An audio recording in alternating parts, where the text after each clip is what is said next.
Ассалаумағалейкум. Сіздерге бір-біріне ұқсайтын екі әңгіме айтамын. Соңына дейін тыңдаңыздар, сосын жан-жаққа таратыңыздаршы осы видеоны. Бір ауылға жаңбыр жаумай қойыпты.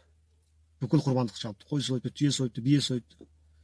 Бүкіл ауыл дұға жасап, сонда да жаумапты да. Сосын ауылдың әкімі не істерін білмей үй жағына қайтып бара жатса, бір ескі үйдің қасынан өтіп бара жатып, іштен бір қыздың дауысы шықты да: Алла, жаңбыр жаудырмашы деген. Жаңа әкім таң қалып ішке кіріп, жаңа қыз шақырып сұрапты: қызым, не болды саған? Біз бүкіл ауыл болып жаңбыр жаудыра алмай жатырмыз.